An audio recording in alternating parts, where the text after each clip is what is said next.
자, 관련 원가랑 그 다음에 비관련 원가 이런 얘기하고 있었는데 우리 매몰 원가 이야기까지 했거든요. 어떤 이야기 갈 거냐면 34페이지에 보시면 동그라미 1번에 기회비용이라는 말이 있어요. 자, 기회비용 얘기 한번 보시면 기회비용은 여러 가지 대안들 중에서 선택된 제안을 제외하고 우리 선택되지 않은 대안들 중에서 최선의 대안의 가치라고 되어져 있는데 이것도 이제 우리 의사결정이니까 결국 관리회계 가서 배우는 거라면서요. 관리회계에서 배우는 건데 관리회계에서 너무나 중요한 비용입니다. 그래서 기회비용이라고 하는 거 지금 당장 원가회계 배울 때는 별로 써먹을 일이 없는데 관리회계에서 굉장히 중요한 얘기니까 좀 알아두셔야 되고요. 솔직히 기회비용이라는 말은 너무나 유명해서 여러분들 다 아시잖아요. 무슨 얘기인지는 대충. 근데 기회비용이라는 건 그냥 여기 써있는 이런 유식한 표현 말고요. 그냥 쉽게 한마디로 정의하자면 뭐라고 하면 되냐면 내가 뭔가 포기하고 있는 거예요. 포기하고 있어서 아까운 거. 그걸 기회비용이라고 합니다. 한마디로 여러분들은요. 어떤 대안을 선택했어요. 어떤 대안을 선택하셨냐면 그래 세무사 공부 한번 도전해보자 라는 대안을 선택하셨어요. 그 대안을 선택하는 바람에 뭔가 지금 이 순간 여러분들이 많은 걸 포기하고 계시는 거예요. 뭘 포기하고 있어요? 지금 이 좋은 시간에 어디 가서 사실은 뭔가 더 좋은 데 가가지고 더 이렇게 더 좋은 경험을 할 수도 있고요. 어디 가서 뭐 맛있는 걸 드실 수도 있고 아니면 어디 가서 뭔가 연인이랑 데이트를 할 수도 있고 할 수 있는 거 되게 많은데 그거 다 포기하고 지금 여기 와서 앉아 있는 거잖아요. 이 소중한 시간에. 그런 것들이 너무나 아까운 거죠. 걔네들을 우린 뭐라고 하느냐? 기회비용이라고 부릅니다. 무슨 말인지 아시겠죠? 그렇죠? 자, 그럼 이런 거 한번 질문해 볼게요. 자, 기회비용. 이름이 지금 비용이라고 써 있거든요.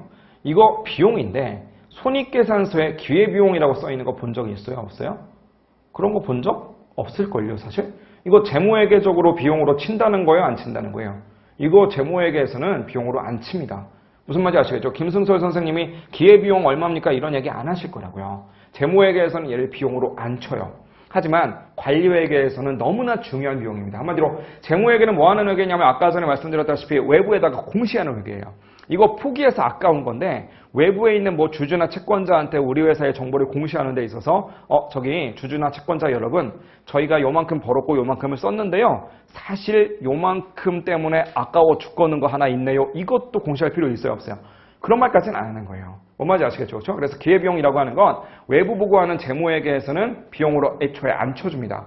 하지만 관리회계에서는 이게 너무나 중요한 비용이에요. 관리회계는 누가 보는 거냐면 경영자가 보는 거니까 경영자가 의사결정하는 데 있어서 뭔가 경영자한테 뭔가 보고를 올릴 때 저기 사장님 우리가 뭐 이러이러한 프로젝트를 통해서 수익 얼마 원가 얼마 이렇게 나왔어요. 우리가 A 프로젝트를 했더니 근데 우리가 지난번에 A 프로젝트를 하는 바람에 B 프로젝트는 시작을 못했잖아요. 근데 참고로요. B 프로젝트를 만약에 했다라고 한다면 요만큼의 이익은 우리가 얻었을 것 같은데 A를 했기 때문에 이건 포기했고 그냥 A 때문에 들어온 수익이 요만큼입니다. 이렇게 얘기해야 될 거 아니겠어요? 그래야만 내가 A를 선택한 것과 B 선택한 것 둘 중에 내가 A를 선택했는데 그게 잘한 선택이냐 못한 선택이냐 이런 것들이 판가름이 날 거 아니겠어요? 무슨 말인지 아시겠죠? 그렇죠? 그래서 관리회계적으로 너무나 중요한 비용이에요.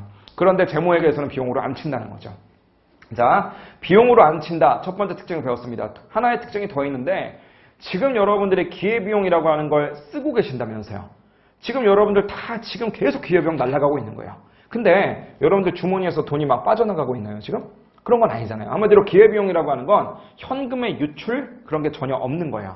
자, 무슨 말씀을 드리고 싶냐면 이미 한번 커리큘럼 돌리신 분들은 우리 뒤에 가서 CVP 배운 다음에 관련 원가 분석이라고 해가지고요. 뭐 배웠었냐면 뭐 특별주문의 수락 여부 뭐 이런 것들 배웠었고요.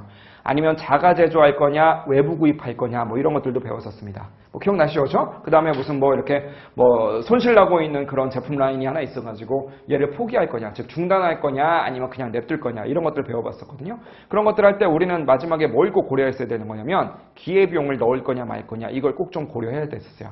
근데 이거를 빼먹는 경우가 되게 많다는 거죠. 왜 그러느냐라고 한다면 자료에서 비용이 이런 게 있습니다라고 하는 걸 당연히 자료에서 줘야 돼요. 시험 문제에서는. 근데 문제는 뭐냐면 손익계산서에 잡혔다. 그러면은 그거 얼마 잡혔다라는 자료를 줄 수 있어요. 하지만 손익계산서에 안 잡힌다며 자료를 줄 수가 없는 거예요.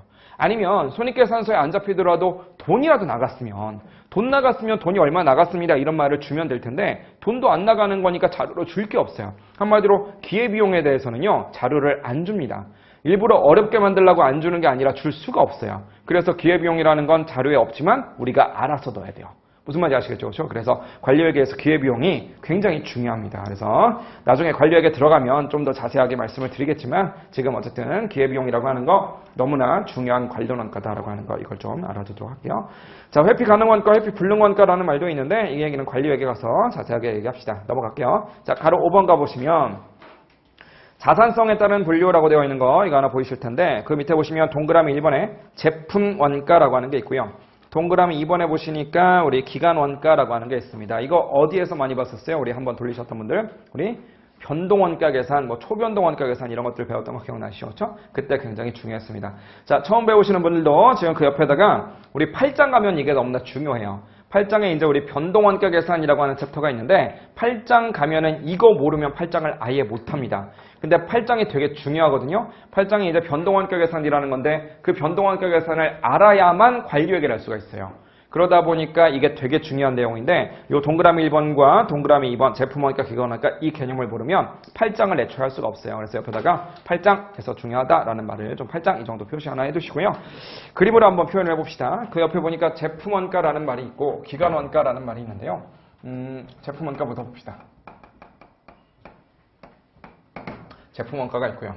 그 다음에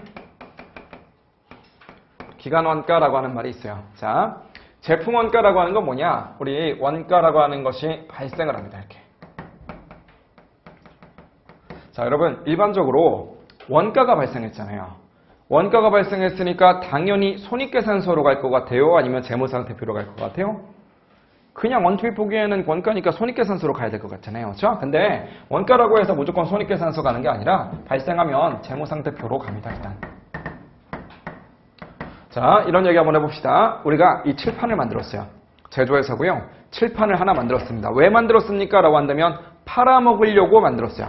팔아먹으려고 칠판을 만든 거예요. 우리는 칠판 만들어서 파는 회사예요. 자, 그러면 칠판을 만들기 위해서 100원 썼습니다. 그걸 원가라고 해요. 100원을 썼으니까 우리는 분개를 해보면 대변에 현금 100원이라고 쓸 거라고요. 차변엔 뭐라고 쓰실래요? 차변에는 100원짜리 칠판이니까 칠판 100원, 재고자산 100원 이렇게 써 있는 거라고요. 한마디로 처음에 돈을 썼을 때는요. 그냥 돈 썼다고 해서 무조건 비용 이렇게 가자는 게 아니라 돈을 썼는데 일단 돈 써서 뭐가 튀어나오냐면 칠판이 나왔으니까 칠판 혹은 뭐 재고자산 이렇게 쓰는 거라고요. 한마디로 재무상태표로 먼저 갑니다. 뭘로? 재고자산으로 이렇게. 자, 그러면 아까 전에도 잠깐 말씀드렸지만 요 칠판, 재고자산이라고 하는 건 평생 칠판으로 남아있을 거냐? 언젠간 없어져요. 언제가 없어지고 다른 이름으로 바꿔줍니다. 언제 없어져서 뭘로 바뀌는 거예요? 판매되면 뭐가 됩니까? 매출원가가 돼요. 무슨 말인지 아시겠죠? 자, 얘가 나중에 가서 판매가 된다. 그러면 얘가 이제 손익계산서상의 매출원가로 바뀌어버립니다. 이렇게. 이런 식으로. 이런 애들을 우리 뭐라고 하느냐? 제품원가라고 이렇게 불러요. 따라오시죠? 무슨 말인지 그렇죠? 자, 근데 반면에 기간원가라고 하는 건 뭐냐? 원가가 이렇게 발생을 하잖아요. 자, 칠판을 만들기 위해서 100원을 썼으면 일단 팔리기 전까지는 칠판이라고 달아놓는다면서요. 근데 이런 것도 있어요. 칠판을 만들었으니까 팔아먹으려면 광고 때려야 되거든요. 그래서 광고비 명목으로 20원 정도를 썼대요. 그러면 20원을 썼으니까 대변에 현금 20원 나가겠지만 차변엔 뭐라고 적으실래요? 차변은 20원 왜 썼어요? 광고 때문에 썼다며. 그럼 차변은 광고 선전비라고 쓰면 돼요. 한마디로 무슨 말이냐면 우리가 원가를 쓰면 쓰자마자 곧바로 손익계산서 가는 것도 있더라는 거죠. 한마디로 원가가 발생하면 곧바로 그냥 우리 광고비처럼 비용으로 처리하는 놈들도 있다는 겁니다. 손익계산서에 그 해당되는 비용으로 이렇게 딱 처리가 돼요. 이런 애들을 뭐라고 하느냐? 우리는 기간원가라고 이렇게 부릅니다. 무슨 말인지 이해되시죠? 그렇죠? 그래서 제품원가가 뭔지 그 다음에 기간원가가 뭔지 이 내용을 여러분들이 이해하지 못하시면 아까 전에 말씀드렸다시피 8장을 절대 이해할 수가 없고요. 8장을 이해하지 못하시면 절대로 관리회계를 잘할 수가 없어요. 그래서 이 내용을 꼭 좀 이해하셨으면 좋겠습니다. 한번 읽어보시면 제품원가요. 제품의 생산과 관련해서 발생하는 그런 원가로서 제품의 원가를 구성해서 재고자산의 형태로 존재하다가 언제요? 판매되는 시점에 매출원가라는 형태로 비용화되는 원가를 말한다라고 되어져 있네요. 그 다음에 기간원가도 한번 가보시면 기간원가는 제품원가 말고 나머지 원가를 말하는데 발생한 시점에 모두 단기 비용화 처리되는 원가다라고 되어져 있어요. 한마디로 얘는 발생되자마자 재고자산 가는 게 아니라 발생되면 곧바로 그냥 비용으로 즉 손익계산서로 가는 것 이렇게 보시면 됩니다. 자, 또 다른 이름을 좀 알아두셔야 되는데 원가 회계는 이렇게 용어 통일이 좀 안 돼 있다 보니까 다른 이름들을 좀 같이 아셔야 되거든요. 자, 근데 제품 원가랑 기간 원가라고 일반적으로는 부르는데 이제 이런 표현을 씁니다. 힌트를 드리자면 둘 중에 하나인데 하나는 재고 가능 원가라고 할 거고요. 또 하나는 재고 불능 원가라고 할 겁니다. 개념을 이해하셨다면 어떤 게 어떤 건지 아실 거예요. 어떤 게 어떤 건가요? 재고 가능한 건 어떤 거예요? 당연히 얘밖에 안 되겠네. 얘는 재고 자산으로 있을 수가 없습니다. 그래서 이 녀석은 우리가 같은 말로 재고 가능 원가라고 이렇게 부를 것이고요. 그 다음에 이 녀석 같은 경우에 우리가 뭐라고 할 거냐면 재고 불능 원가라고 이렇게 부르게 될 겁니다. 그래서 재고 가능 원가 혹은 재고 불능 원가 혹은 뭐 재고 불가능 원가 뭐 이런 식으로 얘기를 하는데 이런 표현도 같이 좀 알아두세요. 무슨 말인지 이해되시죠? 자, 그 다음 밑에 6번 가치사슬에 따른 분류 얘는 중요하지 않습니다. 그냥 넘어갈 거고요. 가로 7번 한번 가봅시다. 36페이지 가보니까 7번에 통제 가능성에 따른 분류라고 되어 있는데 그 옆에다 뭐라고 써놓으시면 성과평가에 따른 분류, 성과평가 가능 여부에 따른 분류 이 정도로 써놓으세요. 그러니까 한마디로 거기 통제라고 적혀있는 부분이 있는데 통제 옆에다가 그냥 성과평가 이렇게 넣어주시면 되겠어요. 성과평가. 자, 앞으로 우리는요. 원가관리회계라는 과목을 배우다 보면 중간중간 특히나 관리회계 들어가면 통제라는 말을 되게 자주 볼 거예요. 근데 여러분들은요, 통제라고 번역을 해놓다 보니까 이게 영어로 컨트롤인데 컨트롤이다 보니까 이제 번역하려면 통제라는 말밖에 없었던 거죠. 자, 근데 통제라고 하면 사실 와닿지가 않아요. 그래서 통제라는 게 무슨 뜻이냐라고 한다면 좀 이게 직역하면 통제가 맞는데 의역하면 성과평가예요. 성과평가. 그래서 그냥 성과평가라고 그냥 읽어버리시면 똑같습니다. 자, 무슨 말이냐면 여러분, 왜 통제가 성과평가냐면 이런 거예요. 통제를 할 수 있다라고 하는 건 내가 내 마음대로 할 수 있는 거예요. 내가 내 마음대로 할 수 있다라고 한다면 그건 성과평가에 영향을 줘도 됩니다. 쉽게 말해서 여러분들이 사장님이고요. 여러분들 밑에 직원들이 있는데 예를 들어서 여러분들이 데리고 있는 구매팀장 있어요. 구매팀장. 그 구매팀장에 대해서 보너스를 줄 것인가 아니면 뭔가 벌을 줄 것인가 요거를 지금 판단하고 싶은데 구매팀장이 예를 들어서 아니 우리는 뭐 원재료를 사갖고 와야 되는데 원재료를 뭐 한 100원 정도에 사오기로 해놓고 얘가 한 120원을 주고 사온 거예요. 그러면 칭찬해줘야 돼요? 아니면 벌 줘야 돼요? 원래는 벌 줘야 되는 거잖아. 근데 무조건 일단 벌부터 주지 말라는 거예요. 한번 상황을 보라는 거지. 얘가 100원짜리를 120원에 사온 데는 그럴 만한 이유가 있을 수도 있는 거예요. 그러니까 뭔 얘기냐면 얘가 120원에 사갖고 온 이유를 한번 따져보니까 얘가 가서 거래처에 가가지고 잔뜩 바가지를 쓰고 온 거예요. 한번들은 협상에서 완전 밀렸어. 그래가지고 쇼부를 잘못 쳐가지고 바가지를 쓰고 온 거다라고 한다면 그때는 벌을 줘도 되죠. 그런 경우를 뭐라고 하냐면 통제가 가능했다 얼마든지 이렇게 얘기한다는 거예요. 한마디로 아니 구매팀장이 그래도 조금만 능력을 잘 발휘했다면 충분히 이 상황을 좀 더 좋은 상황으로 할 수 있었을 텐데 한마디로 불가능한 게 아니었는데 그럼에도 불구하고 바가지를 쓰고 왔으니까 이런 건 통제가 충분히 가능한 상황이었으니까 성과평가에다가 반영을 하자는 겁니다. 이해되시죠? 자, 근데 이런 경우도 있을 수 있어요. 왜 이렇게 비싸게 사왔나? 라고 하는 걸 한번 따져보니까 협상에서 딱히 밀린 건 아니에요. 협상은 잘 했는데 문제는 뭐냐면 우리 원재료는 다 수입하는 거고요. 하필 그때 환율이나 유가나 이런 것들이 우리한테 되게 불리하게 적용했대요. 그러다 보니까 어쩔 수 없이 비싸게 사왔대. 그럼 통제할 수 있었던 거예요? 없었던 거예요? 무슨 수로 통제를 해요? 일개 회사의 일개 사원이 어떻게 환율이나 유가를 통제하겠어요? 어쩔 수 없었던 거니까 이런 것들 가지고 뭐라고 하지 말라는 거예요. 한마디로 이런 것들은 성과평가에다 넣을 수가 없겠죠.